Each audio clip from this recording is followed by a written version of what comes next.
복 속에서 어머니, 아버지 사랑을 통해서 태어난 우리들이 하나님 앞에서 우리 부모님을 생각하며 우리 이 찬양 하나님께 큰 영광이 되고 여기 앉아 계신 모든 우리 어버이들에게도 큰 기쁨이 되는 귀한 은혜가 있기를 간절히 축복합니다. 오늘은 어버이집, 미국에서는 마더스데이라 그러지만은 우리 한국 교회에서는 어머니, 아버지 이렇게 합쳐서 어버이 주일이라 이렇게 우리가 지킵니다. 이 시간은 내 부모를, 내 아버지, 어머니를 즐겁게 하라라는 제목으로 말씀드릴 때에 부모님의 은혜, 이미 돌아가신 부모님들이 많으시지만 그래도 우리가 지금까지 자녀로 살면서 부모님의 은혜를 생각하고 또 지금도 부모님을 모시고 있는 그런 부부 가정들에게 오늘 은혜가 되는 귀한 시간 되기를 바랍니다. 시인 피천덕이 쓴 어머니를 그리워하는 노래라는 글이 있습니다. 30대 세상을 떠난 내 어머니는 얼마나 젊고 아름다웠는지 모릅니다. 내가 새 한 마리도 죽이지 않고 살아온 것은 내 어머니의 자애로운 마음 때문이고 햇빛 속에 웃는 나의 미소는 내 어머니에게서 배운 웃음 때문입니다. 나의 간절한 희망이 있다면 내 어머니의 아들로 다시 세상에 태어나는 것입니다. 라고 했습니다.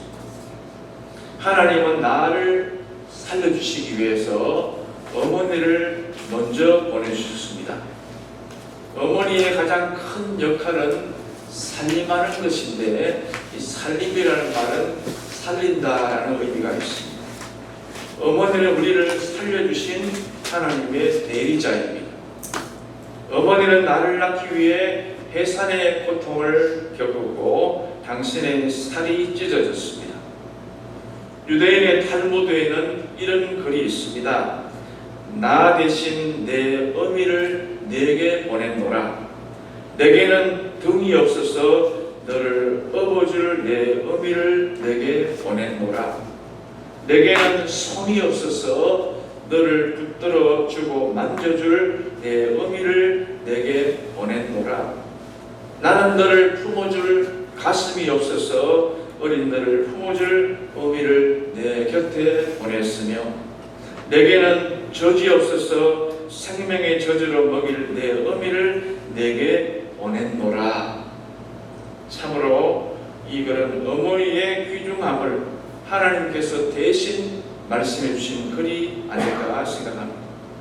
하나님은 당신의 대리자로 어머니와 아버지를 이 땅에 보내셔서 우리를 사랑으로 돌보게 해주신 줄로 믿습니다. 성경에서도 자식을 사랑한 부모의 모습을 우리가 많이 발견할 수 있습니다. 요한복음 4장 46절 이하에 보니까 왕의 신하가 예수님께 나온 것을 볼 수 있습니다. 왕의 신하라고 하면은 오늘날에 말하면 장관 정도의 높은 신분을 가진 사람이 왜 예수님께 나왔을까? 요한복음 4장 47절 49절에 보면 이렇게 말씀합니다. 그가 예수께서 유대로부터 갈릴리로 오셨다는 것을 듣고 가서 청하되 내려오소서 내 아들의 병을 고쳐주소서 하니 그가 거의 죽게 되었습니다. 신하가 이르되 주여 내 아이가 죽기 전에 내려오소서라고 말했습니다. 오늘 이 장관이 되는 이 왕의 신하가 예수님을 찾아온 이유가 뭡니까? 자기 아들 때문에, 자기 아들을 죽어가는 아들을 살리려는 부성애 때문에 예수님께 나왔습니다. 이 사람이 높은 지위에 있다 보니까 모든 정보를 다 듣고 있지 않겠습니까? 예수라는 사람이 와서 많은 병자를 고친다는 말을 듣긴 들었는데 자기와는 관계가 없었어요. 그러니까 그냥 귀넘어 들었어요. 그런데 막상 자기 아들이 병들어 죽게 되니까 모든 의원을 동원하고 모든 병원을 동원해도 안 되는 거예요. 그러니까 그제서야 저 예수님에게 찾아가야 되겠다. 이 장관되는 높은 아버지가 예수님께 찾아와서 그 예수님께 간청을 하고 있는 것입니다. 뭐 때문에? 아버지이기 때문에. 내 자식이 지금 죽어가기 때문에 예수님을 찾아왔던 것입니다. 가버나움에서 갈릴리까지는 38km나 떨어진 그 먼 거리를 아들을 살리려고 예수님께 단숨으로 달려온 것은 바로 우성애 때문이었습니다. 종종 사회적인 지위와 신분이 높은 사람이 예수님께 잘 나오지 못하는 사람이 많습니다. 내가 체면이 있고 내가 무슨 높은 지위에 있고 교회 나오면 뭔가 이상하게 되는 것처럼 생각하고 그러는데요, 지금 이 왕의 신하는 그렇지 않습니다. 지금 삶의 위기를 넘기고 있는 이 아들을 생각하고 모든 체면 따위는 다 내려놓고 예수님께 나왔습니다. 아버지라는 이름 때문에 자식을 위해서 기꺼이 자신의 지위와 모든 체면을 내려놓을 수가 있었습니다. 누가복음 15장에 나온 탕자의 아버지도 마찬가지 아닙니까? 이 아들이 얼마나 철이 없으면 아버지가 멀쩡히 살아계시는데 아버지 유산을 내게 달라고 해서 그 유산을 정리해서 먼 나라로 가서 허랑방탕하고 모든 걸 다 탕진하고 빈털터리가 되어서 거지꼴이 되어서 돌아오는데 이 아버지는 어떻게 합니까? 아버지는 누가복음 15장 22절부터 24절에 보니까 아버지가 아들에게 한 것이 쭉 나와요. 아버지는 종들에게 이르되 제일 좋은 옷을 내어다가 입히고 손에 가락지를 끼우고 발에 신을 씻기고 살찐 송아지를 끌어다가 잡으라. 우리가 먹고 즐기자. 이는 내 아들이 죽었다가 다시 살아났으며 내가 잃었다가 다시 얻었노라 하니 그들이 즐거워하더라 그랬습니다. 탕자의 부친이 이렇게 호대한 이유가 뭡니까? 아버지이기 때문입니다. 이 빈털터리지만은 내가 낳은 아들이기 때문에 그렇게 하신 것입니다. 우리에게도 아버지가 계시지 않습니까? 범죄한 우리를 친히 자녀 삼아주신 하늘에 계신 우리 아버지가 계시지 않습니까? 나를 지금까지 위해서 헌신하고 희생하고 길러주신 육신의 아버지가 계시지 않습니까? 우리는 자식 하나 잘 되기를 바라는 아버지, 자식을 위해서는 체면 따위는 아무것도 아니게 내려놓을 수 있는 그 아버지를 모른 척해서는 안 되는 것입니다. 아버지보다 조금 많이 배웠다고 아버지 그런 무식한 소리 하지 마세요. 이렇게 말하면 그건 아주 불효자입니다. 조금 더 뭐 살만하다고 먹고 살만하다고 부모에게 아버지 내게 해준 것이 뭐가 있어요? 이렇게 말하는 건요, 그는 아예 골짜기에 까마귀에게 눈이 쪼여서 그냥 죽을 사람인 것입니다. 그건 인간이 아닙니다. 그건 자식이 아닌 것이죠. 아버지는 자식을 위해서 뭐든지 하시고요, 못할 일이 없으신 분이 바로 아버지 아닙니다.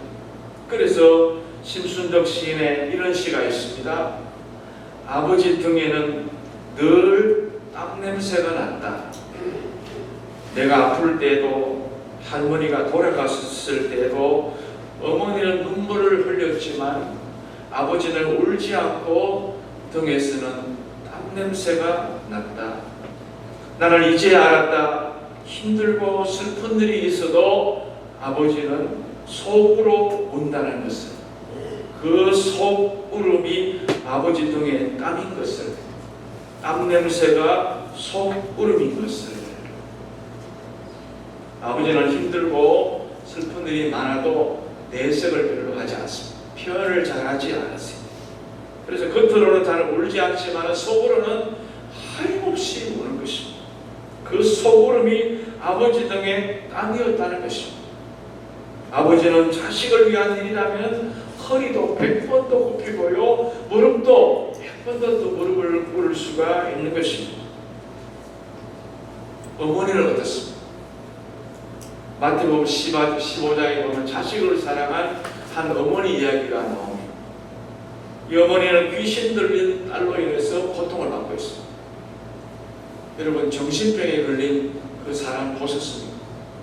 정신병에 걸려가지고 물불을 가리지 않고 여기저기 뛰어다니고 막 해코지하고 난리치고 하는 그 딸을 가진 부모님 마음이 어떻겠습니까? 오늘 이 마태복음 15장에 나오는 그 어머니가 바로 그런 어머니였습니다.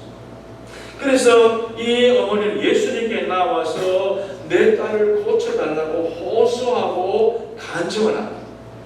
그런데 예수님께서 뭐라고 말씀하십니까? 장애의 떡을 취하여 개들에게 던짐이 마땅치 아니하도다. 그렇게 말씀합니다. 예수님이 한마디로 딱 잘라서 거절합니다. 그런데도 이 어머니는 맞습니다. 개들도 상에서 떨어지는 부스러기를 먹지 않습니까? 저게 부스러기라도 달라고 그렇게 매달리는 것입니다. 이 어머니는요, 자식을 위한 일이라면은 개가 돼도 될 수도 있고요, 부스러기 같은 미천한 존재도 될 수 있습니다. 사람이 자존심이라는 게 얼마나 무서운지 모릅니다. 이 자존심 하나 때문에 모든 것을 그냥 끊어버리는 사람이 얼마나 많습니까? 이 자존심이 콘크리트 장벽보다 더 강하고요, 베를린 장벽보다 더 튼튼한 게 바로 자존심입니다. 1000년을 100년을 우리가 괴로워하면서 검은 머리 팥불이 될 때까지 우리가 평생 살아가자 그러고 자존심 상한다고 헤어지는 부부가 얼마나 많습니까? 그런데요, 자녀를 위한 일이라면 자존심 따위는 전부 다 끊는 게 바로 어머니고 아버지고 부모님 말입니다. 자식에게만큼은 자존심도 없고 무릎 꿇는 것도 개의치 않습니다. 어머니는 자식을 위해서 늘 우십니다. 내가 거짓말하면 어머니가 우신다라는 글이 있습니다. 초등학교 5학년 때 학교 갔다 오니까 배가 고팠다. 마침 마을에 과일 장사가 왔다. 나는 광에 가서 원래 보리를 한 바가지 퍼서 갖다 주고 수박 2개와 참외 5개를 샀다. 그리고 1개를 빨리 먹고 나머지를 다 숨겨놨다. 그런데 엄마가 와서 이리저리 찾더니 이건 누구 짓이냐? 없던 게 생겼으니까 이게 분명히 요거 딸이 저질이 한 걸 알고 엄마가 이게 누구 짓이냐? 그래가지고 불러서 이야기하니까 난 모른다. 엄마가 그 거짓말하는 그 딸을 종아리를 막 때리니까 이 아이가 막 도망친 거예요. 도망쳤다가 한참 만에 괜찮겠지 와보니까 엄마가 앞치마를 머리에 묶고 엉엉 울고 있는 거예요. 그걸 보니까 가슴이 찡해요. 엄마 울지 마. 엄마 울지 마. 네가 보리를 퍼주고 과일 산 것 때문에 내가 온 게 아니고 네가 거짓말한 것 때문에 온다. 그러면서 엄마가 울더라. 그날 이후 내가 거짓말을 하면은 엄마가 우신다는 생각하며 나는 살아간다라고 했습니다. 그렇죠. 어머니는 자식이 잘못할 때 가슴 아파하는 게 바로 어머니 아닙니까? 사무엘하 21장에 보니까 리스바라는 사람이 나오는데요, 리스바라는 그 어머니의 모정이 기록되어 있습니다. 리스바는 누구냐? 사울왕의 첩이었습니다. 사울왕의 아내였죠. 그러니까. 근데 자기 아들 2명이 처참한 죽음을 당합니다. 그 배경을 쭉 살펴보면요, 다윗왕 시대 때 그 엄청난 기근이 찾아옵니다. 그래가지고 어려워하고 있었는데 그게 뭐냐? 뭐 때문에 기근이 찾아왔느냐? 사울왕 때문에 찾아옵니다. 이스라엘 땅에는 기브온 족속이라는 족속이 있습니다. 그런데 이 기브온 족속은 여호수아가 가나안 땅을 점령할 때 제일 먼저 찾아와서 우리 싸우지 말고 내가 이제 화친을 청해온 그 족속이 바로 이 기브온 족속입니다. 그래가지고 하나님 앞에서 다 약조를 하고 내가 너희를 이제 해치지 않고 평화롭게 지내자 이렇게 약조를 했습니다. 그런데 사울왕이 딱 후에 보니까 요 기브온 족속 요 손봐줘야 되겠다. 그래가지고 하나님과의 맺은 그 약조, 여호수아 앞에서 맺은 약조를 완전히 파기해버리고 완전히 그냥 그 사람들을 기브온 족속을 쫓아내고 죽여버렸습니다. 그러니까 하나님께서 진노하신 거죠. 어찌 감히 내가 맺은 약조를 사울이 흩뜨릴 수 있느냐. 그래가지고 이스라엘에 큰 그런 그 기근을 보냈던 것입니다. 그런데 나중에 다윗이 그것을 알고 이걸 어떻게 하면 해결할 수 있느냐. 그래서 이 사울왕의 7 아들을 처형을 시킵니다.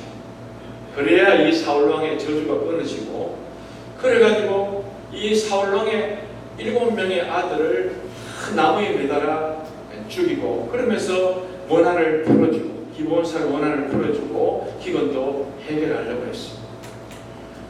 그때 그 7명 중에 2명이 이 리스바의 그 아들이었습니다. 그러니까 이 엄마는 두 아들이 하루아침에 매달려서 죽었으니까 엄마가 너무 가슴이 아프지 않겠습니까? 그래가지고 다른 엄마는 모르는데 이 리스바라는 엄마는요, 이 두 아들을 위해서, 이 두 아들이 저 나무에 달리면 날짐승과 들짐승에게 다 훼손당하니까 시신이 훼손당하지 않기 위해서요, 6개월 동안 나무 꼬챙이 가지고 이러면서요, 그 날짐승이 옆에 오지 못하도록 6개월 동안 밤낮으로 그 아들의 시신을 지키다. 그걸 다윗왕이 듣고 감동을 받은 거예요. 다윗이 세상에 이런 어머니가 어디 있나. 6개월 동안 여자라고 못할 텐데 엄마니까 할 수 있는 거죠. 그래가지고 결국은 그 7 시신을 다 데려가 성대하게 장례식을 치러주고, 그래가 아들의 명예를 다 회복시켜준 그 내용이 이 사무엘하 21장에 나옵니다. 리스바라는 그 어머니의 모정이 거기에 나와요. 어머니는 무조건적인 사랑입니다. 거기에는 이기심도 없습니다. 욕심도 없습니다. 두려움도 없는 것입니다. 어머니이기 때문에 가능한 거예요. 요즘 한국의 젊은이들은 삼포라고 해가지고 3가지를 포기한다 그래요. 뭘 포기하느냐? 연애를 포기. 연애하려면 돈이 있어야 되는데 돈도 없고, 그러니까 연애 포기, 결혼 포기, 출산 포기. 여러분, 이걸 포기하면서 그걸 막 희닥거리고 좋아하는데요, 그렇게 포기하면 어떻게 됩니까? 나중에 어머니가 사라져요. 어머니가 없어져요. 여러분, 어머니가 없으면 어디서 진짜 사랑을 찾을 수 있겠습니까? 어머니 사랑은 자녀의 고통을 자신의 고통으로 여기는 사랑입니다. 어머니 사랑은 바른 사랑입니다. 리스바는 자녀들을 죽음을 헛되지 않기 위해서 강하고 바른 그런 의지와 사랑으로 아들을 지켜냈습니다. 우리가 해마다 어버이날, 어머니날을 맞이할 때마다 우리가 부르는 노래가 있어요. 어머니의 마음이라는 그 노래. 양주동 작사, 이흥열 작곡, 어머니의 마음. 그 노래 여러분 다 아실 텐데 오늘 한번 이 시간 어머니 생각하면서 한번 불러보시겠는데요. 먼저 1절을 가사를 제가 한 주 읽어드리고 2절, 3절 우리 다 같이 한번 노래를 불러보시겠습니다. 나 실제 괴로움 다 잊으시고 기를째 밤낮으로 애쓰는 마음, 진자리 마른 자리 갈아뉘시며 손발이 다 닳도록 고생하시니 하늘 아래 그 무엇이 높다 하리요 어머니의 희생은 가히 없어라. 2절 3절 우리 한번 다 같이 불러볼게요.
뭔가 지소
부모님들에게 자식이란 무엇인가 이렇게 물었더니요, 어떤 사람은 이렇게 말합니다.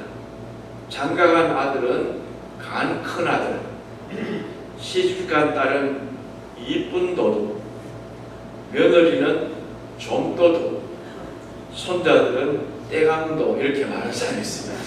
어떤 사람은 장가간 아들은 희미한 옛사람의 그림자, 며느리는 가까이 하기 너무 먼 당신, 딸은 아직도 그대는 내 사람, 뭐 이렇게 말한다고요.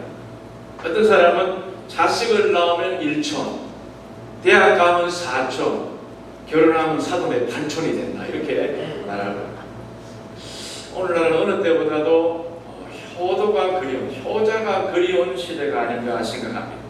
예수를 믿고 살아가는 우리들조차도 우리가 이 효도에 관해서 희미하게 잊어버리고 살아갈 때가 많은데, 오늘 어버이날을 맞이해서 말씀으로 돌아갔어. 말씀 안에서 우리에게 어버이에게 어떻게 해야 된다 하는 효도를 다시 한 번 더 생각하면서 은혜 받는 시간 되시기를 바랍니다. 먼저 성경이 말씀하시는 효도가 뭐냐? 부모에게 청종하는 것이 바로 효도라는 것입니다. 오늘 본문 22절에 보시면 너를 낳은 아비에게 청종하고 그랬습니다. 너를 낳은 아버지에게, 어머니에게 청종하라. 이 청종이 뭡니까? 듣고 따른다. 시키는 대로 온순